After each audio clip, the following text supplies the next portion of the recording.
welcome to my YouTube channel. I, of course, am just another heavy metal maniac. And well, it is official, ladies and gentlemen. 2025 is officially coming to a close. This year's definitely been a wild ride, and that's putting it very mildly. I think for a lot of people this year was probably really great. For other people this year was probably a giant bowl of dog turds.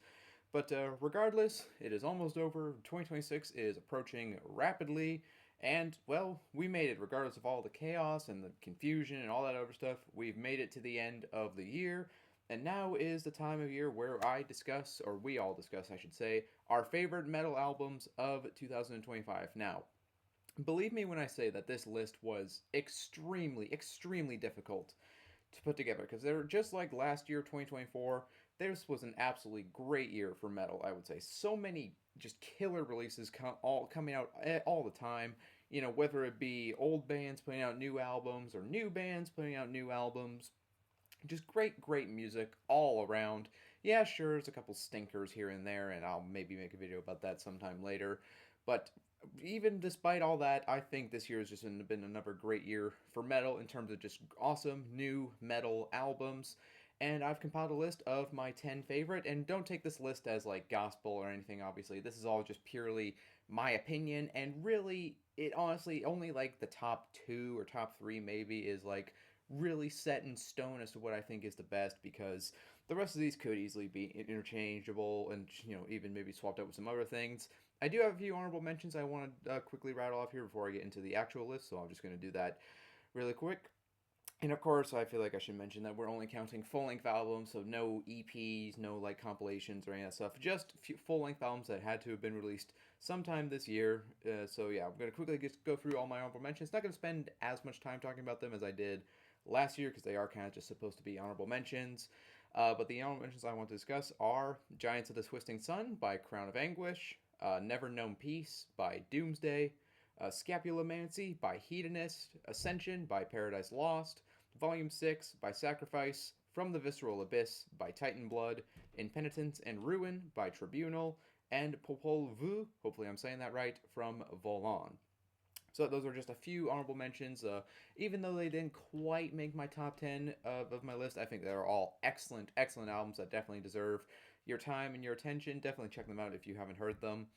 So yeah, without further ado, enough of my ramblings, let's just get right into the actual top 10. So of course we're starting at the bottom of the list and we're going to work our way up all the way to number 1.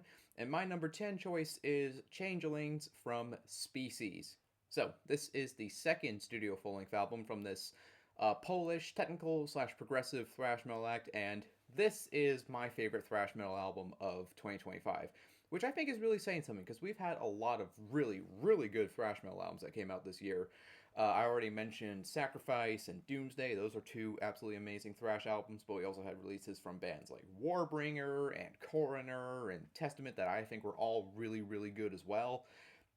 But for me, this album kind of stands out above the rest because this is just seriously amazingly well written, technical, progressive thrash. Like, honestly, this is almost, to me, this album is if Rush made a thrash metal album because it's just got pure Rushisms all throughout. Like, the bass work is very Geddy Lee-esque. It's very, intricate and just, again, super well composed. The drum work on this album is absolutely insane, and the riffs on this album are fun, but also just, intense and very technical, but it doesn't get lost in all the, technical wankery. Like, it never devolves into just what I feel like just kind of like showing off. Like, it always comes back to very just well-written thrash metal music. It's very old school sounding. Production is a little bit more modern, but also has kind of that more analog sound, which I really do appreciate. And overall, yeah, I have just really grown to love this album. Like, absolutely just amazing songwriting all throughout. If you were kind of like me and you were, I don't want to say I was let down by the last Corner album, but I was just expecting something a little bit closer to like their early material, which, don't get me wrong, that last Corner album I thought was really good, but I wanted something that was closer to more like, No More Color or Punishment for Decadence. This, on the other hand, I feel like is much more closer to, More Color or Punishment for Decadence. So if you like early Corner, like the first three albums, this is definitely for you.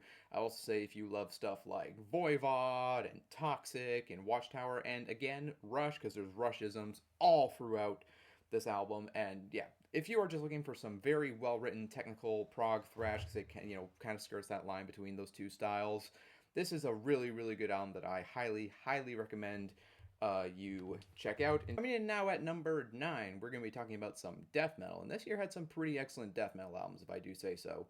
But this one was definitely a highlight for me, and that album is Nefarious Scintillations by Dead and Dripping.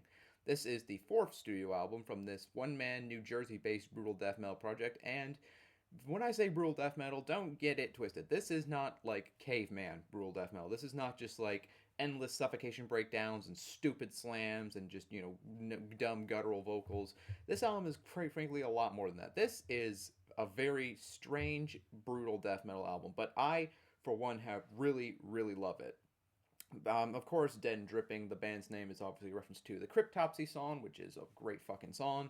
So there's definitely some very strong comparisons I imagine many of you are making your heads about between this band and Cryptopsy.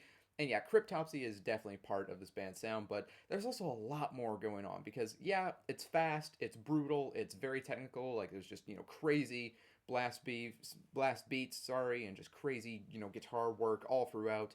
But it's also very weird, like I said, like a lot of it is dissonant and atonal and almost kind of psychedelic even in spots. Like it's very trippy, it's very bizarre, but it all comes together. Like it all just blends together very, very well. And overall, yeah, I really, really dig this album. Like again, it's very atonal. Like it is kind of it does take a minute to really get into. I would say if you because going into this, I wasn't really expecting like something this crazy. I was expecting a more straightforward brutal death metal album, but no, like there's a lot of stuff in here that's very comparable. I would say to like Immolation, like later Immolation when they get all crazy and dissonant. Even some Gorguts stuff on here, like later era Gorguts, like from Wisdom to Hate and dare I say Obscura, even though I'm not a big fan of that album, but that's besides the point. Like again, it's just a strange album, but it really works. It all comes together perfectly in my opinion. And yeah, going back and listening to this band's older material, they're pretty much crazy all throughout, but I feel like they've just gotten progressively better and weirder as it's gone along. And the fact this is all just a one man project too, I think is pretty nuts. Like this is just one guy playing everything, and that is really fucking cool in my opinion. So yeah, and all the song titles are of course ridiculous and stuff, and you really even just down to the album art, which I think is absolutely amazing as well. Yeah, this is an awesome album. Yeah, one of my favorite death metal albums of the year. So yeah, if you are a fan of any of the bands I mentioned, if you're a fan of Cryptopsy, Immolation, Gorguts, also definitely some strong like Mortal Decay vibes throughout it, and of course a few suffocation moments because it's brutal death metal. You can't have suffocation moments without it. But yeah, if you like any of those bands, I highly recommend you check this out because again, it's a strange album, but it's a really, really worthwhile listen. And in at my number 8 spot, it is Tavastland by Havukruunu. Now, this is the 4th studio album from this Finnish black metal band, and I think this album is ending up on a lot of people's year-end lists, which I love to see because I feel like Havukruunu have kind of, even though they're a fairly more modern black metal band, I feel like they've been kind of overlooked a lot these past few years, but now they're finally getting the attention that they deserve. Which is great to see because this band is fucking absolutely incredible in my opinion. And I love all of Havukruunu stuff, but to me, they've just gotten progressively better and better and better with each subsequent release, and it's really all culminated into this absolutely amazing black metal album. So yeah, Finnish black metal, so you know what you're getting into with that. It's cold, it's very dark, it's very grim. It just has this, cold, wintry vibe, and this, particularly with Havukruunu, is very pagan oriented. So all the lyrics are about, very, Finnish pagan themes and stuff. Like this whole album kind of has the vibe of, being lost in the forest, carrying your torch, being lost in the wintry forest, and searching for your lost pagan gods. But there's a lot more to this album as well. Like this album also manages to be very, very fun, which I was kind of frankly surprised by, but also I've just really, really grown to love. Like this album is honestly very catchy. Like this is up there with like Samael's Ceremony of Opposites in terms of like catchiest black metal albums ever made, in my opinion. Like there's a lot of just like kind of like classic heavy metal moments all throughout this album where they get these kind of more harmony riffs and these more classic heavy metal riffs, and it's really good. Like it all works together. It blends together perfectly, and like nothing about this album stands out as like half slapped or like just kind of poorly assembled together. Like it's all incredibly well written, and yeah, overall I just absolutely love This album. I love the whole pagan, vibe and stuff. And again, I just love the feel and the atmosphere in this album, but also like the contrast and the way it manages to balance, the darkness and also the fun elements, frankly, just perfectly. I'm not going to bother trying to read any of the song titles in this one because they're all in Finnish and I don't speak Finnish, so yeah, I'm just not even going to bother. But yeah, if you have not heard Havukruunu, this would honestly be a great place to start because again, I feel like they've just gotten better and better and better with every subsequent release. If you are a fan of stuff like Immortal and Moon Sorrow and Windeer and definitely some Bathory, check this out. I think you'll get a kick out of this album. I for one really really really dig it. So for me, Havukruunu Tavasland, it's number 8. I fucking love it. Coming in now at number 7, we have Chimère by Cénötaphe. I hope I'm saying both of those right. I'm probably saying both of them wrong. But regardless, this is the second studio album from this French black metal act. And this is another excellent black metal release from this year, which frankly, I feel like this year has been excellent for black metal. And yeah, I absolutely love this album as well because it really is just an incredibly well written black metal album. Like it's riffy, but it's also very like sorrowful and very emotional. Like kind of just has this kind of glum vibe all throughout it, but it never reaches down into just like endless like depression or just like to the point where this actually kind of hurts to listen to. Like it honestly has just kind of it keeps it maintains a very consistent vibe all throughout it. And again, just the riff work on this album, like all the riffs on this album are super, super, super amazing. Again, I'm not going to try to read any of the song titles of this one because they're all in French and I don't fucking speak French, despite me being Canadian, so apologies in advance for that. But yeah, this album is absolutely incredible, in my opinion. And again, yeah, I really look forward to seeing what this band does in the future because again, this is only their second studio album, but I feel like this band has a lot of potential to really grow and blow up and become like maybe one of the biggest black metal bands. Well, maybe not one of the biggest black metal bands, but like I feel like they have the potential to really grow and gain an even wider audience because this is again just incredibly well written black metal, and I for one have really really grown to love this album. It isn't quite my favorite black metal album of the year because we do have a couple more that are just slightly ahead of it, but again, incredibly well written. French black metal, which yeah, so Chimère by Cénötaphe. Again, I hope I'm saying that right. I'm probably saying it all wrong, so apologies in advance for that. But yeah, if you're just in the mood for just some killer black metal, this is definitely the album for you. Coming in now at number 6, we have Skirt from Rotöras. That is not the full length name of the album, but I'll probably maybe put the full name of the album on screen so you can see it because, yep, again, I'm not going to try to pronounce anything on this album because it's all in Hungarian and I don't speak Hungarian. Very Uralic themed list so far, I should say. Oh yeah, this is the second studio album from this Hungarian Death Doom act, and this is Death Doom done almost perfectly because Death Doom is a very interesting genre in my opinion because there's a lot of bands that, you got to get those two conflicting schools of thought within the Death Doom sphere. You have the bands that are much more kind of melodic Death Doom, like My Dying Brides, Wall of the Sun, Saturnus, stuff like that. And then you have the kind of the more like just death metal but being played slower style of Death Doom where it's just heavier and nastier and dirtier, stuff like Winter and Rippy Kulu and Cyanide and stuff like that.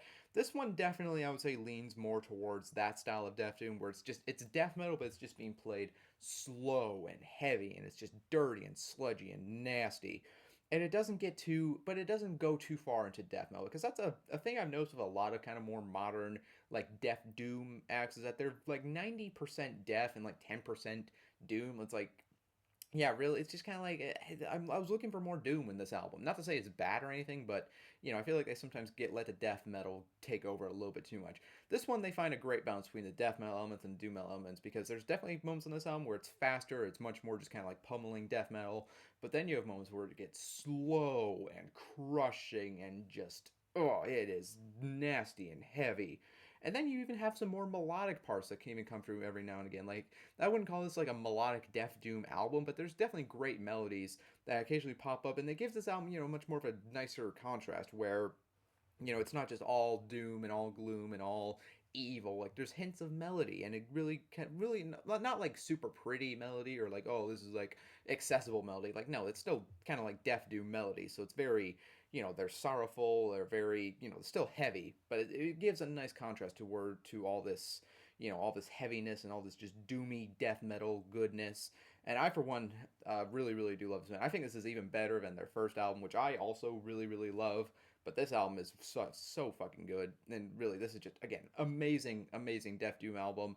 If you have not heard Rotöras, I highly recommend both of their albums. But this album, I think, is again so far probably their best one, and I really, again, really look forward to seeing what this band does in the future. If you're a fan of stuff like definitely old school Death Doom bands like Rippy Kulu and Winter, but also stuff like Spectral Voice, Mortiferum, Disma, for sure, definitely some kind of more doomy incantation parts on this as well. If you like any of that stuff, I highly recommend checking this out. So yeah, that's my number six choice, Tove Skirt by Rotanas. Again, not the full name of the album, but I'll probably put it on screen so you can see how long it is because, Jesus Christ, Hungarian's a hard ass language, people. No offense, Hungarians. Number five, we have Bound by Impermanence from Baron Alter. So this is the second studio album from this California-based Blackened Doom act, and this is, if there was one word I could use to sum up this album, it would be anguish, because Jesus Christ, this is one of just the most anguished and tormented and harrowing listens I've heard all year. Musically, I think it is a very, very, very good album. Like, again, it's black and doom metal. It kind of flips kind of back and forth between these two styles where you get these, black metal where it's just very riffy and, kind of steady drum beat going and, just great black metal riffs. But then they have moments where it gets very slow and very heavy, almost kind of sludgy at points. Maybe not, not with the like hardcore and doom mix, but again, just kind of a sludgy doom kind of vibe where again it's very slow and it just really you really feel like the heaviness and the weight of this album because it is a very very heavy album. Like usually I don't find black metal is that heavy of a style typically, but when you mix it with doom metal, it becomes very very very heavy. And the vocals on this album, oh my god, they are the most again anguished fucking vocals I've ever heard. Like it alternates back and forth between these very just shrill, like tormented black metal screams. Like it sounds like he's like peeling away his skin while he's just singing about how horrible the world is. It is just really, really, really visceral. And then you get these more death metal vocals that kind of pop up where you have these low, more guttural death metal roars. And that's something that'd be on like more of a death doom album. Honestly, again, it gives a good contrast and yeah, overall, this is just a very visceral album, and I, for one, really, really, really, really do love it.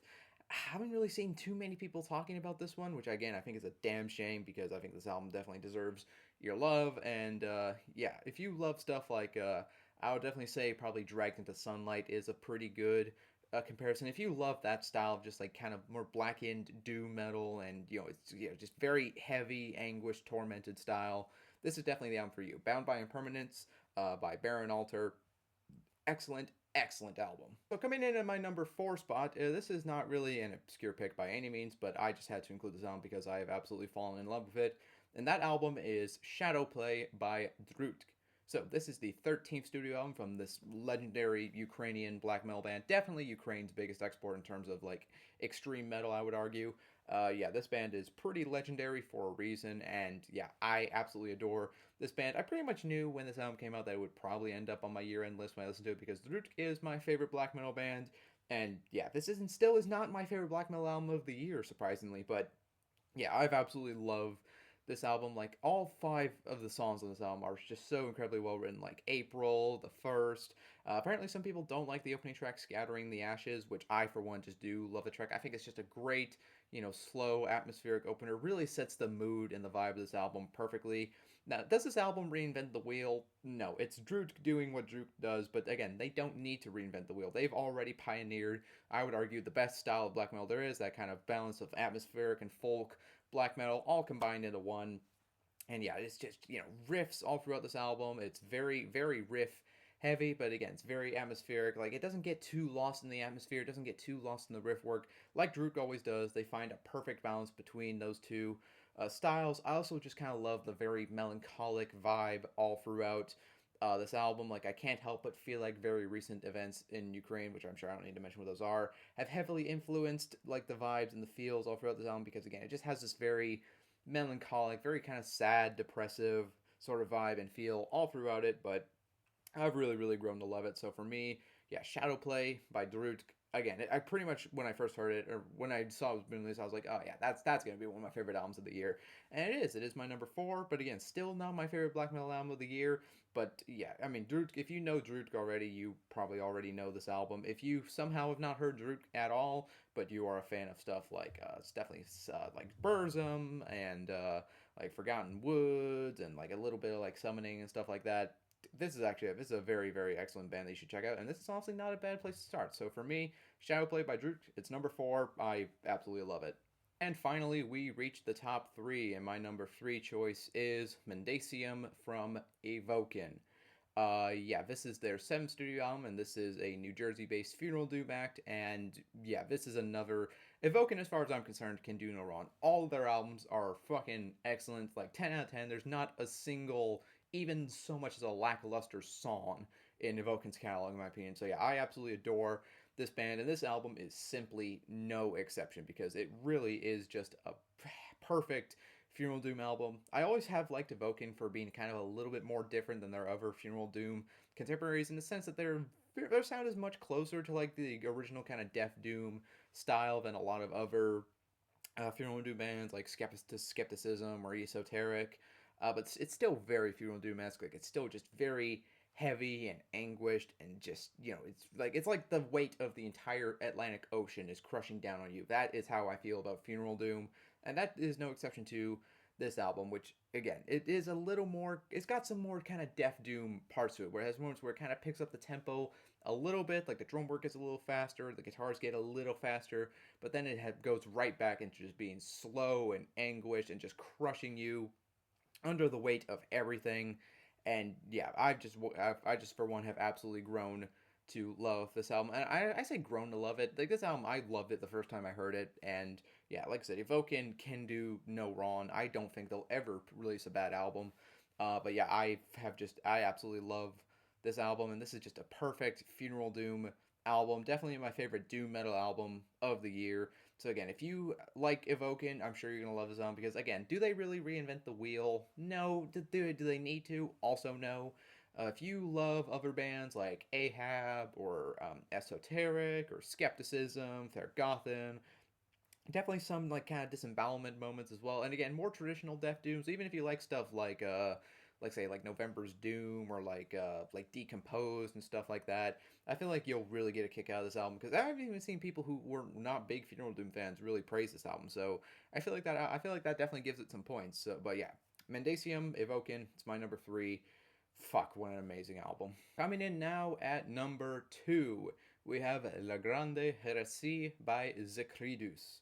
So this is the debut album from this Quebec-based black metal act, and this is one of many projects by Quebec metal master Philippe Tougas, who some of you might know from other bands like Cathelis, First Fragment, Atramentus. Like he really is just he's a very, very busy man. I don't even know how he has time to put out all these albums, but somehow he does. And this is my favorite black metal album of the year because this is just old school black metal done perfectly. If I didn't know any better, I would assume this album was from like 1992 because it has that perfect analog sound, that analog just style. Like this isn't not really second wave black metal. This isn't like Dark Throne or anything like that. This is very, very Hellenic sounding black metal. So this is very comparable, I would say, to like early Rotting Christ, Necromancia, Verathron, like that style of like early 90s Hellenic black metal all throughout this album. And yeah, but even then, it plays that style, but it's not completely derivative because it still manages to put its own twist on it. Like there's stuff on this album that is honestly even goes beyond that. Like there's a lot of stuff on here that there's elements of doom metal, there's elements of heavy metal, there's elements of thrash metal.